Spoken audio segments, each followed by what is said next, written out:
23 अगस्त को advocate Akshay Malhotra supreme court में PIL file करते हैं against mandatory 20% ethanol blended petrol E20 implementation. Petitioner argue करते हैं कि बिना कंज्यूमर के अवेयरनेस के, बिना प्रॉपर लेबलिंग के, बिना किसी अल्टरनेटिव ऑप्शन के इस तरीके से पॉलिसी को इम्प्लीमेंट किया जाना सिटीजंस के फंडामेंटल राइट जैसे कि article 19(1)(a) of the constitution जो गारंटी है आपकी freedom of speech and expression की। पिटिशनर कहते हैं कि right to information and right to make informed choices इस फंडामेंटल राइट का एसेंशियल हिस्सा है। सो जब कंज्यूमर को उसके खरीदे गए फ्यूल के कंपोजिशन और पोटेंशियल इफेक्ट्स के बारे में उसे अवेयर नहीं किया जाता, उसे इन्फॉर्मेशन नहीं दी जाती, तब उसका right to information and the right to make informed choices दोनों वायलेट हो जाते हैं। इसके अलावा आर्टिकल 21 जो गारंटी करता है आपका right to life and personal liberty, उसके तहत आपका right to livelihood and economic wellbeing भी आता है, जो कि कंज्यूमर को एक प्रकार का फ्यूल यूज करने के लिए फोर्स किए जाने पर, खासकर जब उसकी टुकटुकिया को डैमेज हो सकता है और फोकट का खर्चा एडअप हो सकता है, तब उसके राइट टू लाइफ और लिवलीहुड में कुछ राइट नहीं रह जाता। एंड जो तीसरा लॉ इस चक्कर में वायलेट हो रहा है वो है कंज्यूमर प्रोटेक्शन एक्ट 2019।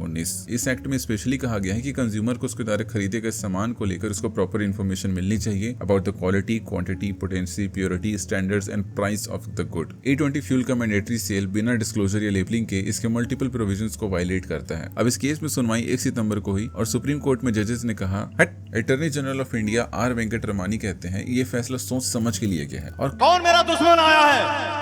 AG साहब कहते हैं पिटिशनर का तो सिर्फ नाम इस्तेमाल किया गया सर, इसके पीछे पूरी की पूरी एक लॉबी है। ये देश के बाहर बैठे लोग अब हमें बताएंगे कि हमें कौन सा फ्यूल यूज करना चाहिए।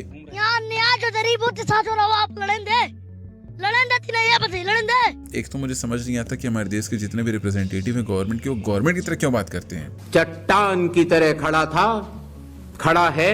अब इसका जवाब देते हुए पिटिशनर के साइड से सीनियर एडवोकेट सदन फरासत कहते हैं कि अरे बताओ तो डाल क्या रहे हो। इससे अच्छा थोड़ी लगता है, आपको परमिशन लेनी चाहिए ना। नहीं, हमको लगा कि क्या लगा? आपको लगा कि जो मर्जी करेंगे मतलब। मिलॉर्ड, क्या मुझे अपना पेट्रोल चूज करने का भी अधिकार नहीं इस देश में? कुछ दिन बाद बोलोगे गवर्नमेंट चूज करने का भी नहीं है।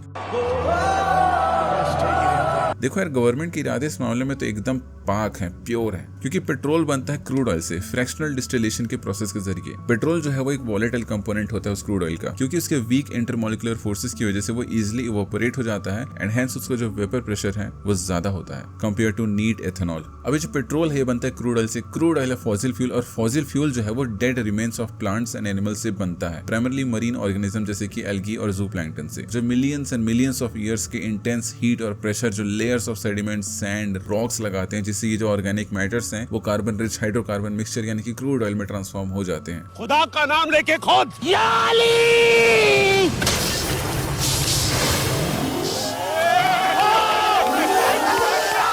निकल गया, थैंक गॉड यार। जिनके एक्सट्रैक्शन के प्रोसेस में एनवायरनमेंट सीवरली डैमेज होता है। पहले तो इन ऑयल फील्ड्स को खोजना पड़ता है, फिर उसके बाद वहाँ पास ऑयल एक्सट्रैक्शन के लिए इंफ्रास्ट्रक्चर खड़ा किया जाता है, जिसकी वजह से हैबिटेट लॉस होता है, माइग्रेशन रूट्स डिसरप्ट होते हैं, और वहाँ का जो सॉइल और वाटर कंटेमिनेट होता है वो तो है ही। अब अगर कहीं का सॉइल और वाटर दोनों कंटेमिनेट हो जाए तो वहाँ के फ्लोरा और फौना का ऐसी की तैसी होना निश्चित है, जो कि अल्टीमेटली वहाँ के फूड चेन को खराब करता है। खास करके ओशन में हमें एक्सीडेंटल ऑयल स्पिल्स काफी ज्यादा देखने को मिलते हैं। In this video to our monitors, the U.S. Coast Guard is now federalizing this response to this oil spill off the Louisiana coastline. Officials say as much as 100,000 gallons of the stuff poured into the Gulf this week.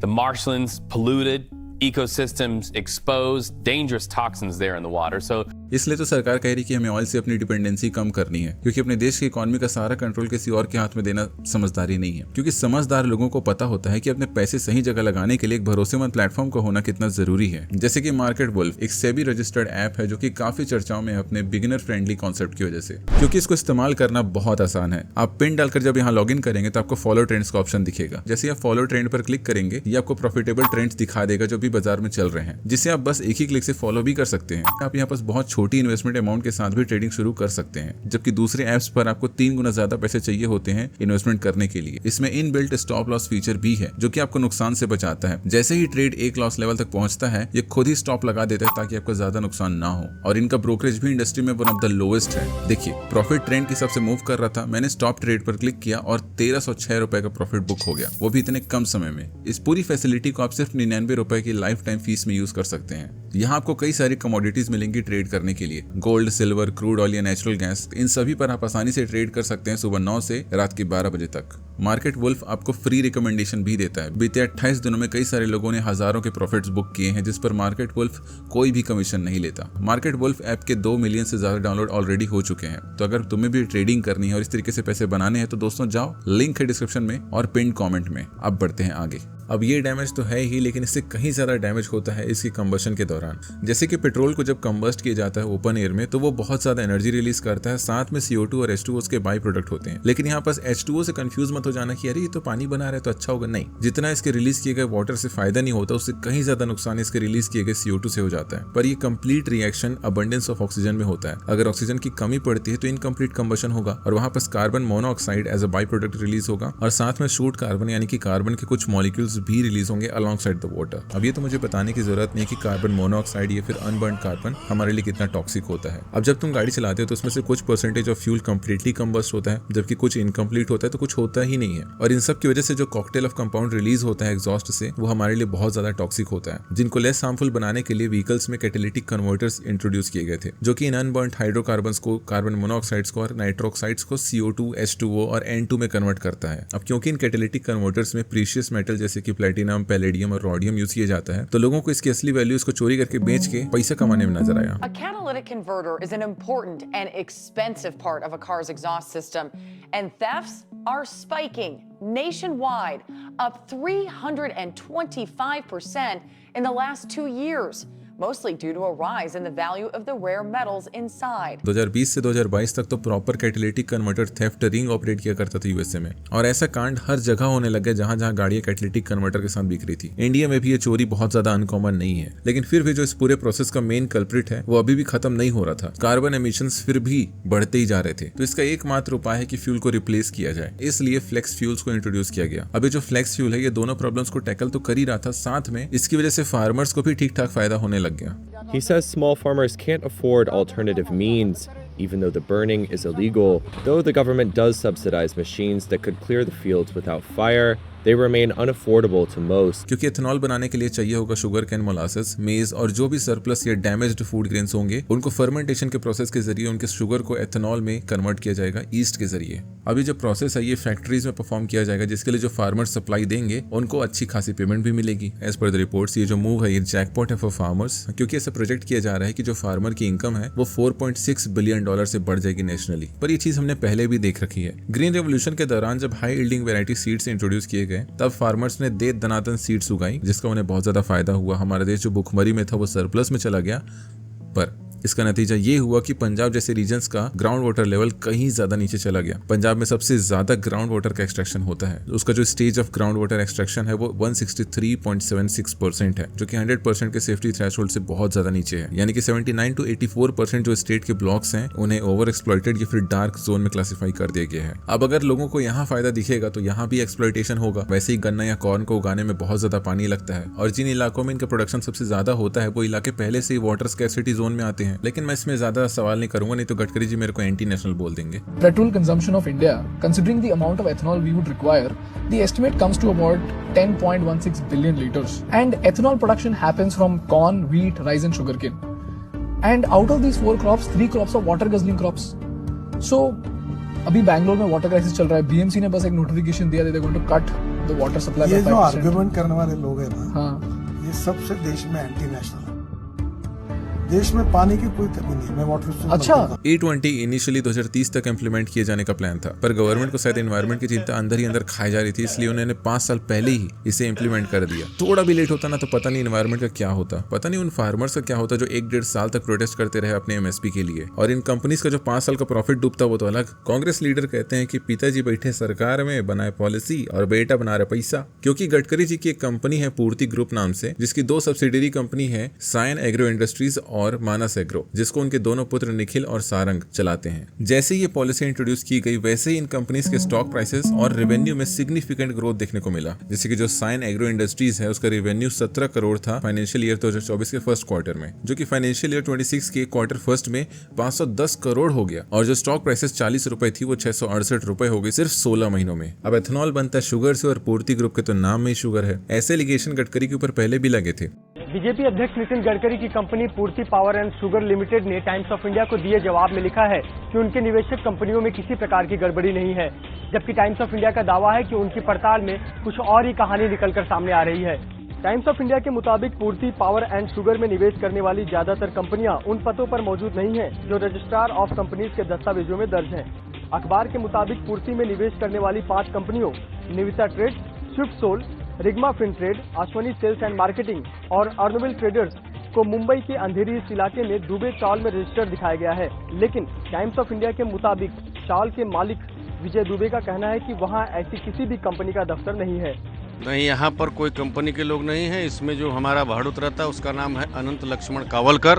रेपुटेडली उनके tenure के दौरान IRB infrastructure का director था निखिल गडकरी, जिसने loans दिए पूर्ति group को एक कंपनी के जरिए जिसका नाम है ग्लोबल सेफ्टी विजन, जिसका खुद का कैपिटल बेस 1 लाख रुपए का था और उसने लोन दिया है 164 करोड़ रुपए का। अब इन सब एलिगेशन की वजह से उनके ऊपर इन्वेस्टिगेशंस भी बैठी, पर उनको क्लीन चिट मिल गया। अब भले ही गडकरी जी का शुगर मिल और एथेनॉल प्रोडक्शन इंडस्ट्री में हाथ है, पर ये उतना गीला नहीं है शायद जितना हम सोच रहे हैं, क्योंकि इस इंडस्ट्री में बहुत बड़े बड़े प्लेयर्स है जो इनको उतना पैसा कमाने नहीं दे रहे हैं। टॉप 10 एथेनॉल प्रोड्यूसर्स में भी इनका नाम नहीं आता। According to a tweet by fenthusiast, इनका कंट्रीब्यूशन 1% भी नहीं है इस इंडस्ट्री में। पर समहाउ इन कंपनीज को गेम प्लान पता था, तभी जो प्रोडक्शन 2013 में 421 लीटर थी वो मिड 2025 तक 1810 करोड़ लीटर्स तक पहुंच गई। और ये जितने भी मेजर प्रोड्यूसर्स हैं एथेनॉल के, उनमें से अधिकांश कंपनीज शुगर बनाती थी पहले। अब देखो, सरकारी एजेंसीज तो चीख चीख के कह रही कि E20 सेफ है, हमने टेस्ट किया है, खट्टा है थोड़ा सा, पर एथेनॉल एक कोरोसिव फ्यूल है। Ethanol in gasoline, there's a lot of strong opinions. When it comes to small engines, I think there's almost a consensus that there's a problem with it. If it's left in a gasoline tank for any period of time, it's going to cause corrosion. What we saw today was non-ethanol fuel does indeed deliver better fuel efficiency.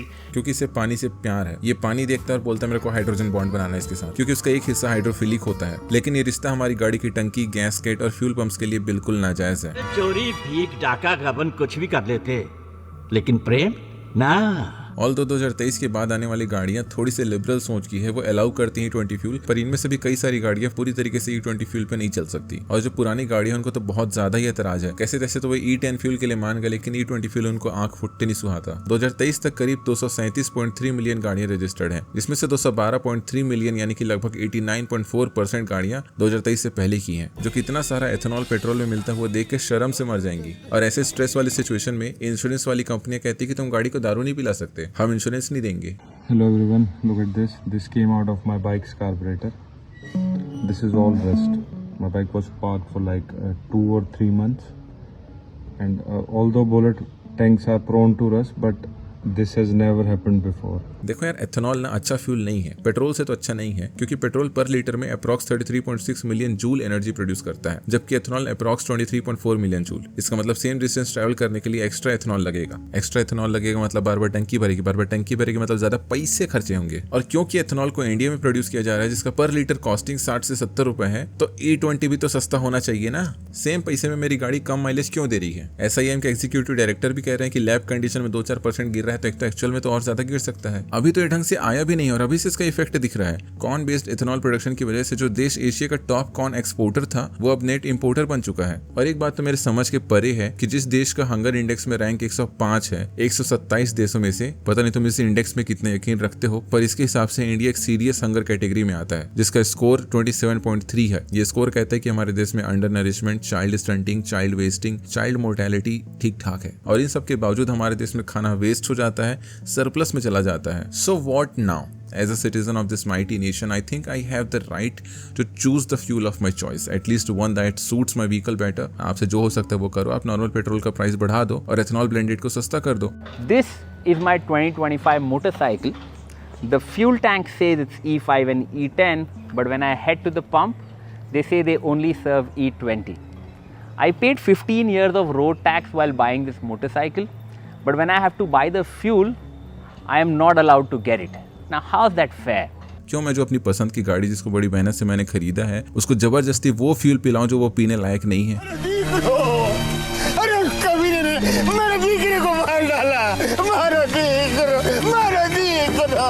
Of course हम Brazil जैसे देश तो है नहीं जो incentive देंगे लोगों को ब्लेंडेड फ्यूल यूज करने के लिए। इस फील्ड में ब्राजील पायनियर है। इसके बावजूद आज भी वहाँ के लोगों पे ऑप्शन है फ्यूल्स को लेकर। आप कहते रहो गाड़ी चल जाएगी, गाड़ी तो मिट्टी तेल में भी चल जाएगी। पॉइंट ये है कि कितना अच्छे से चलेगी। अगर वो बार बार मेंटेनेंस में जा रही है, बार बार प्रॉब्लम्स आ रहे हैं, मेरा फालतू का एक्स्ट्रा खर्चा उसके ऊपर लग रहा है, तो इसमें मेरा नुकसान है, जिसके लिए पैसे मेरे को पीएम केयर फंड से तो मिलेंगे नहीं। ये है मेरी 2022 की इंटरसेप्टर 650, जिसमें मैं अप टू E10 का फ्यूल ही डलवा सकता हूँ। पर अब E20 फ्यूल के अलावा मेरे पास कोई ऑप्शन नहीं है। और अगर मैंने E20 फ्यूल कंटिन्यूसली यूज किया तो उसके कोरोसिव नेचर की वजह से बाइक की fuel line, injector, spark plugs और कई सारे कंपोनेंट्स खराब और जल्दी वियर आउट होंगे। और इन्वायरमेंट वाला चोंचला तो करो ही मत भाई। तुमसे जंगल तो बच नहीं रहे हैं, ऊपर से जो जंगल है उसके डेफिनेशंस चेंज करो ताकि कॉर्पोरेट्स को फायदा हो सके। इन्वायरमेंट को बचाने के लिए जितने नियम कानून बनाएंगे सिर्फ आम लोगों के लिए, इन इंडस्ट्रियलिस्ट के लिए कुछ नहीं, सब माफ है उनके लिए। तुम बताओ तुम्हारे क्या एक्सपीरियंस, ओपिनियन या विचार है इस टॉपिक के ऊपर। बाकी अगर तुम्हें ट्रेडिंग करनी है तो तुम्हें एक अच्छा प्लेटफॉर्म चाहिए तो मार्केट वुल्फ को जरूर चेकआउट करना। मिलेंगे नेक्स्ट वीडियो में, बाय।